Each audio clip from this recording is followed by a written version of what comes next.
Olá, olá, boa noite, sejam todos bem-vindos, todas bem-vindas. Muito obrigado pela companhia nessa noite, Dia do Trabalho, onde a gente vai poder falar um pouquinho sobre a lei do trabalho, que está lá no Livro dos Espíritos, lá no capítulo 3. Fala sobre as leis, né? As leis que nos regem, que devem reger as nossas atitudes. Hoje a gente vai falar sobre a lei do trabalho.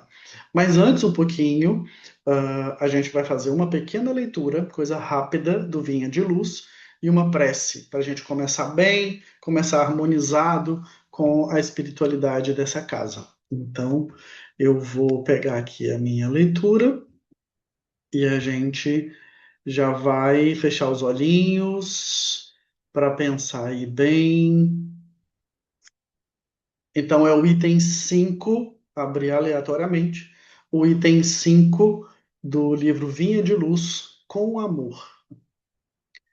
E o texto diz o seguinte: E, sobre tudo isso, revesti-vos de caridade, que é o vínculo da perfeição. É uma citação de Paulo, lá em Colossenses capítulo 3, versículo 14. Todo discípulo do Evangelho precisará coragem para atacar os serviços de redenção de si mesmo. Nenhum dispensará as armaduras da fé, a fim de marchar com desassombro sob tempestades. O caminho de resgate e elevação permanece cheio de espinhos. O trabalho constituir-se-á de lutas, de sofrimentos, de sacrifícios, de suor e de testemunhos. Toda a preparação é necessária no capítulo da resistência.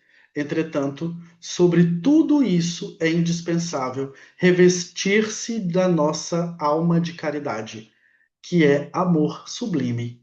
A nobreza de caráter, a confiança, a benevolência, a fé, a ciência, os dons e as possibilidades são fios preciosos, mas o amor é o tear divino que os entrelaçará, tecendo a túnica da perfeição espiritual. A disciplina e a educação, a escola e a cultura, o esforço e a obra são flores e frutos na árvore da vida. Todavia, o amor é a raiz eterna. Mas como amaremos no serviço diário? Renovemo-nos no Espírito do Senhor e compreendamos os nossos semelhantes. Auxiliemos em silêncio, entendendo a situação de cada um, temperando a bondade com a energia, a fraternidade com a justiça. Ouçamos a sugestão do amor a cada passo na senda evolutiva. Quem ama compreende, e quem compreende trabalha pelo mundo melhor. Então vamos fechar os nossos olhos, nos conectar com a nossa espiritualidade, com a espiritualidade dessa casa. Queridos amigos espirituais, que em nome de Jesus possamos abrir os trabalhos dessa noite para falarmos sobre a relevância, a necessidade, a importância de trabalharmos enquanto encarnados, enquanto desencarnados, em prol do desenvolvimento da coletividade, em prol do nosso desenvolvimento enquanto indivíduos. Queremos agradecer a Deus pela belíssima oportunidade de estarmos encarnados nesse momento. Sabemos que são muitos os desafios, mas também temos dentro do nosso coração a certeza de que não estamos sós. E é essa certeza que nos anima todos os dias para continuarmos caminhando, para continuarmos trabalhando e para continuarmos seguindo em frente sempre na nossa jornada. Que Jesus nos abençoe e que as palavras dessa noite reverberem no nosso coração. Que assim seja. Então, para a gente começar, eu vou projetar aqui a apresentação dessa noite. Então, temos aqui uma belíssima imagem da natureza que mostra um pouquinho desse pássaro que é tão encantador, que chama a nossa atenção, não é? Por ter esse espírito de construção, né, do próprio ninho para a proteção da própria família. E a gente vai falar já já um pouquinho mais sobre outros bichos, né, que fazem esse trabalho interessante. Então, para a gente começar, como a gente está estudando a lei do trabalho, que ela é descrita lá no Livro dos Espíritos, a gente vai passar para a questão 674 de O Livro dos Espíritos. E Kardec pergunta para a espiritualidade o seguinte: a necessidade do trabalho é uma lei da natureza? E os espíritos respondem: o trabalho é uma lei da natureza. Por isso mesmo, constitui uma necessidade, e a civilização obriga o homem a trabalhar mais, porque ela aumenta suas necessidades e seus prazeres. Então, o que, que acontece? Não existe estarmos reencarnados nesse planeta e não trabalharmos, né? A gente sabe que existem aí algumas exceções que, por prova ou por expiação, né, acabam não tendo a possibilidade de trabalhar, e por isso mesmo essas pessoas acabam sendo abraçadas pela família, ou deveriam, né? Elas deveriam ser abraçadas pela família, acolhidas, né? A gente lá na frente a gente vai ver um pouquinho disso, mas o que a espiritualidade traz para a gente é que o trabalho, estar trabalhando, produzindo, é, faz parte da lei da natureza. É por isso que eu trouxe a imagem do João de Barro, porque é muito interessante, porque o João de Barro a gente está acostumado a ver, especialmente aí nas ruas de Brasília, né? A gente vê bastante as esculturas, né, da casa do João de Barro, mas a gente também tem, por exemplo, os castores que constroem uma barragem para fazer seus ninhos, ou a colmeia das abelhas, os formigueiros, né? E tantos outros bichos que se unem muitas vezes num trabalho coletivo em prol de um objetivo. Os elefantes que revezam para cuidar dos filhotes e às vezes até dos doentes ou dos elefantes mais velhos, né? Então a gente vê que existe aí sim um trabalho que é feito ora por si só ou ora para a comunidade. O que também nos coloca numa condição de trabalhadores. Temos que né, contribuir, caminhar, continuar trabalhando sempre. Deixa eu só tirar essa minha imagem daqui para a gente poder ler melhor. Vou colocar aqui embaixo. Devemos entender como trabalho apenas as ocupações materiais? Não. O espírito trabalha tanto quanto o corpo. Toda ocupação útil é um trabalho. E aqui vou convidar vocês para a gente fazer para a gente dissociar. Vamos pensar, por exemplo, que a gente, enquanto está encarnado, a gente está trabalhando com o corpo, né? Enquanto desencarnados, nós estamos trabalhando em espírito. Um exemplo que a gente tem na nossa literatura espírita, que é muito interessante, está lá no livro Nosso Lar. André Luiz, eu não sei se vocês já leram, se vocês se lembram, mas André Luiz é informado, né, pela equipe que administra o Nosso Lar, que para ele poder visitar a Terra e com o objetivo de ver os familiares, ele precisava trabalhar, e aí é quando nós somos, o movimento espírita é apresentado ao termo bônus hora, que ele é um bônus pago para cada hora de trabalho. Ou seja, então, até mesmo no plano espiritual, existe a necessidade de trabalho e existe também daí uma remuneração. Né? Tanto que em outra parte do livro, a gente também tem a informação de que, por exemplo, para comprar uma casa em nosso lar, é importante que se tenha uma certa quantidade de bônus hora. Né? Então, a gente percebe que existe sim a necessidade do trabalho no campo espiritual. Né?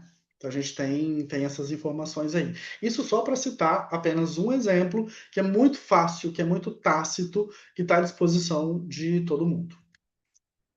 Então, por que é que o trabalho ele é imposto ao homem?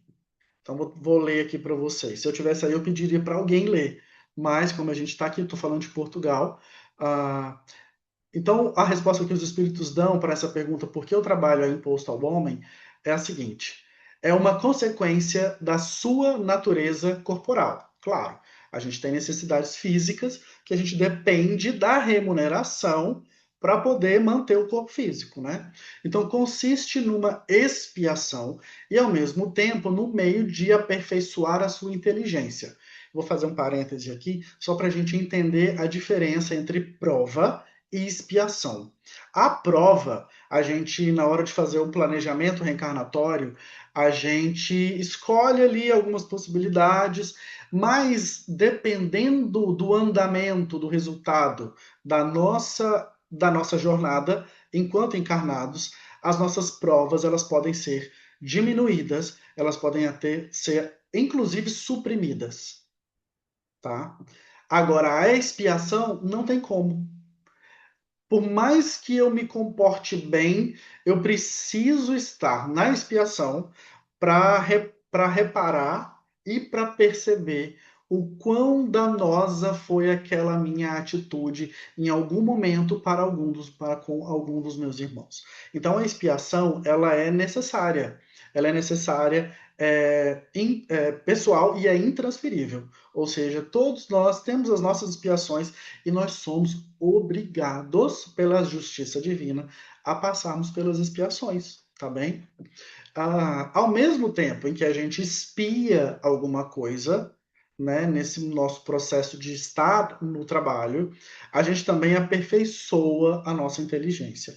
É por isso que eu costumo dizer o seguinte: a nossa destinação aqui na Terra é exatamente conhecer absolutamente tudo, ora como homens, ora como mulheres. Então a gente vai experienciar uma sucessão de encarnações para que a gente aprenda absolutamente tudo que é do universo masculino, tudo que é do universo feminino, para que a gente tenha a possibilidade de lá na frente, quando a gente já não precisar mais reencarnar necessariamente, que aí poderíamos encarnar como missionários, por exemplo, mas quando atingirmos a nossa condição crística, nós termos o potencial, a possibilidade de governarmos um planeta.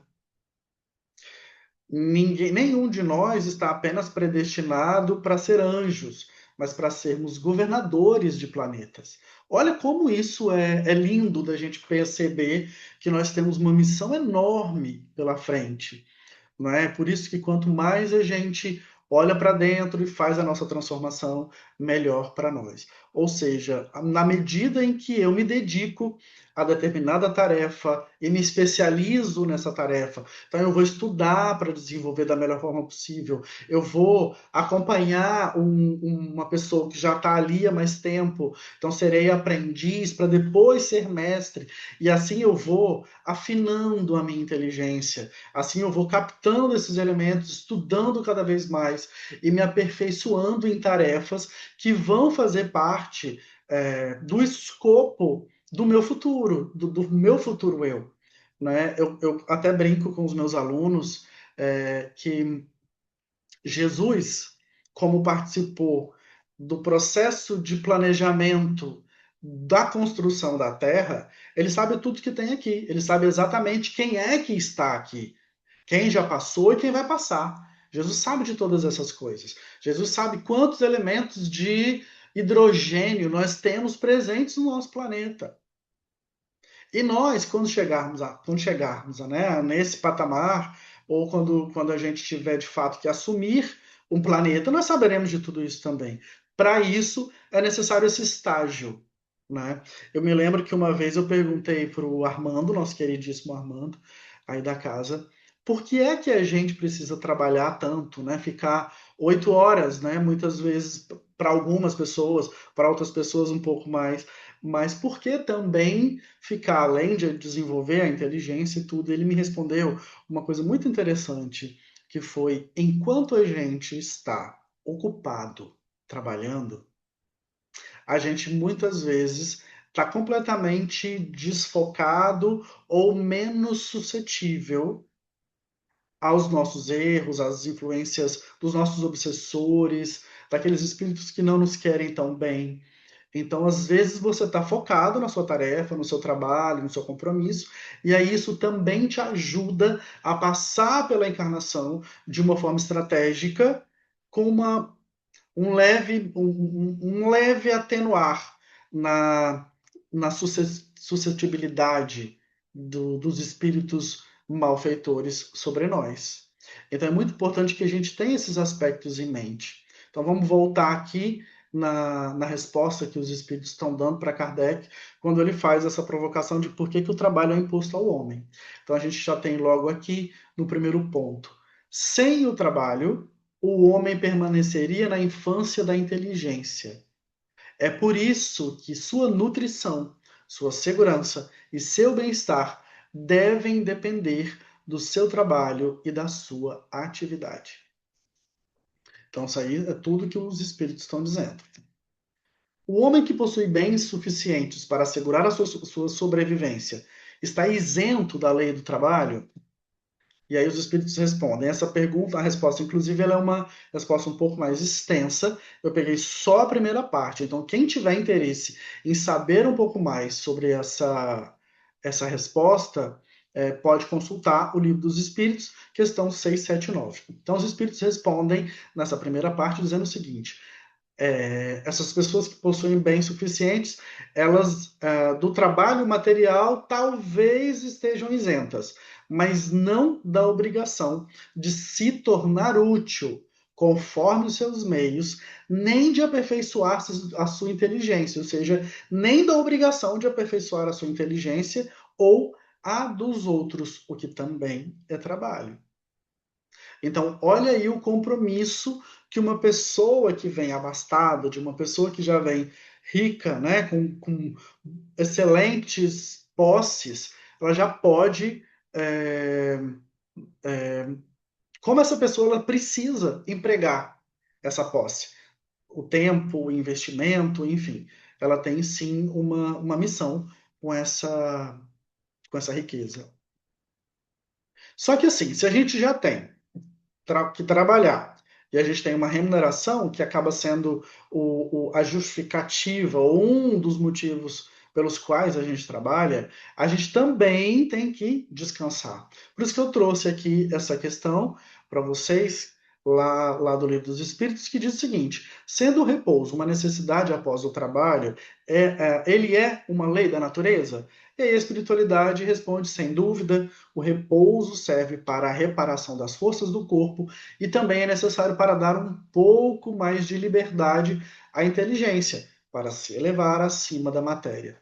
Ou seja, a gente trabalha, descansa, trabalha, descansa, trabalha, descansa, recebe o nosso salário, o nosso ordenado, e aí a gente continua esse ciclo de uma vida inteira trabalhando em prol da segurança material, porque precisamos dela, todo mundo gosta dela, todo mundo quer ser autônomo, não é?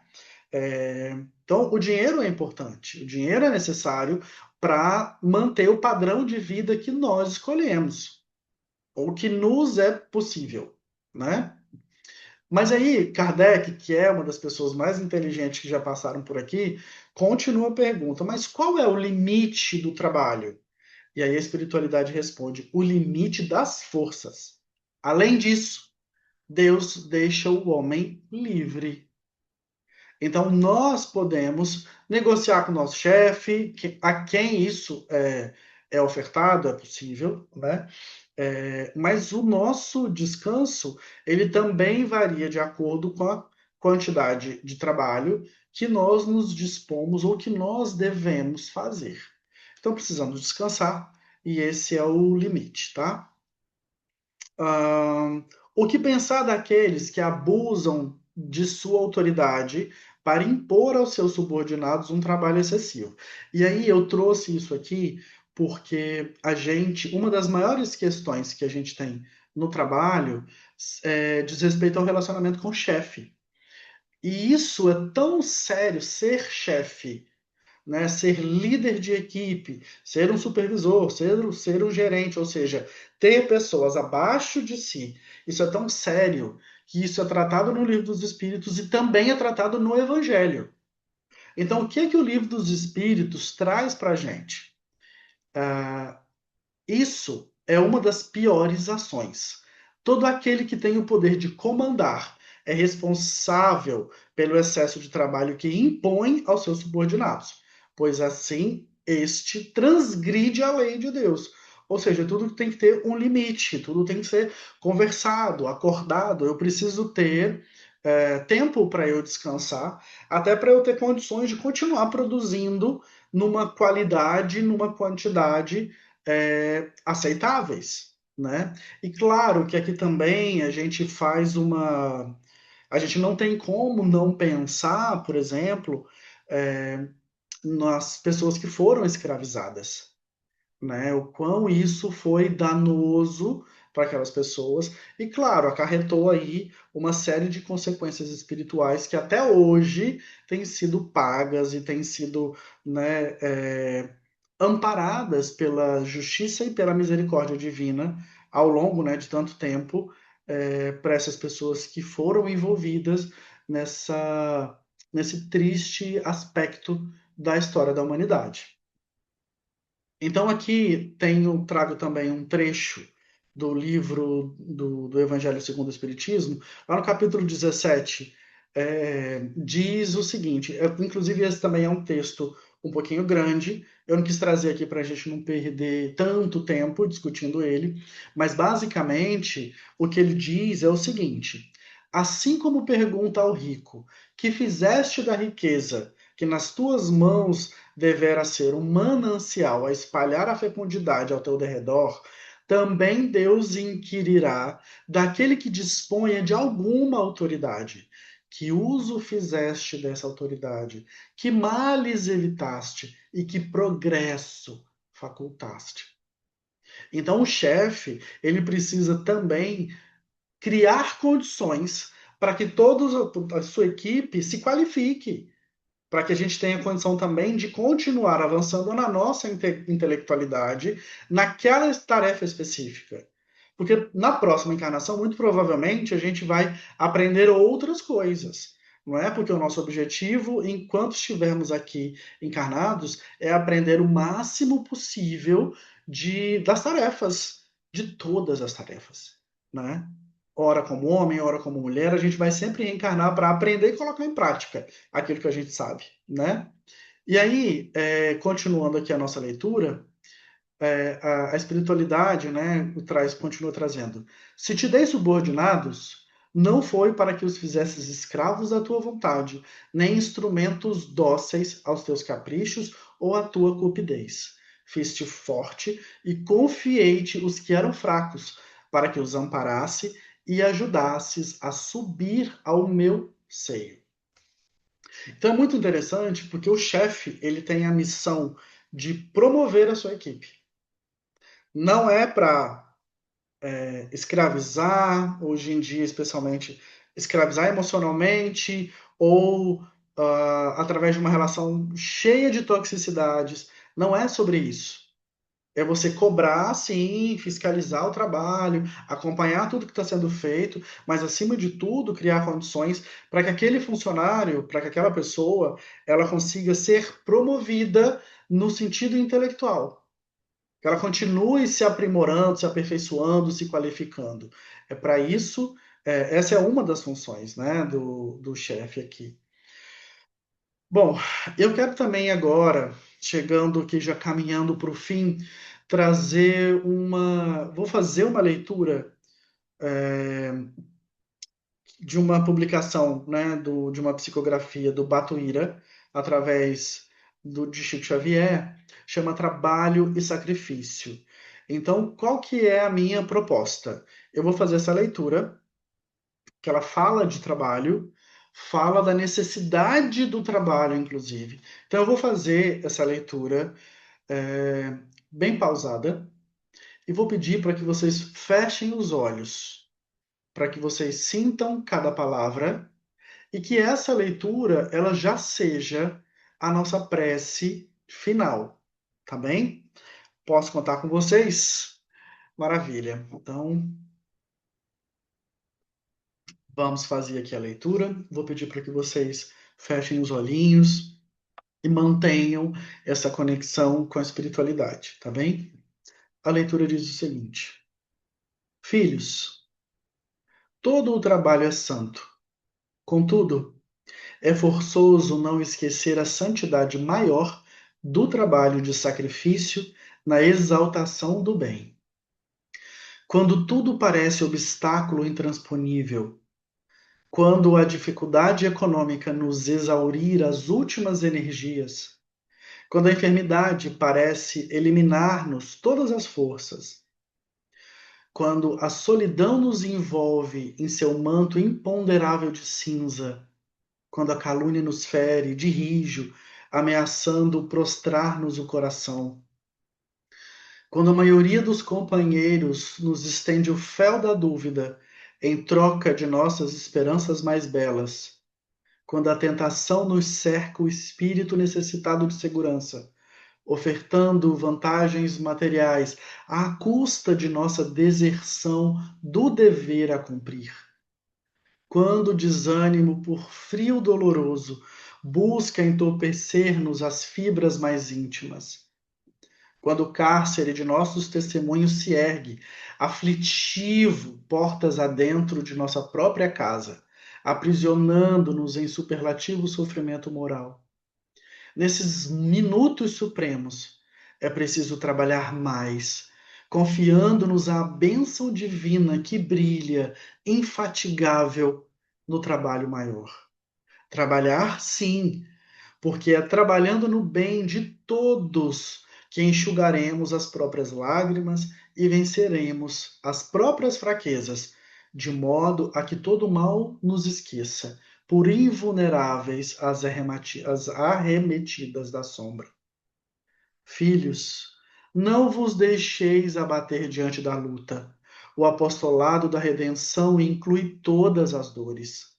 Lembremos de que, perseguido e tentado, Jesus trabalhou sempre, ainda mesmo na cruz, à frente da morte, trabalhou na sua obra de perdão sem limites. E não nos esqueçamos de que é pelo trabalho que poderemos responder ao divino apelo que há muitos séculos flui da divina palavra: ser fiel e dar-te-ei a coroa da vida. Muito obrigado pela sua companhia. Que possamos todos voltarmos para casa em paz, na paz de Jesus. Que assim seja.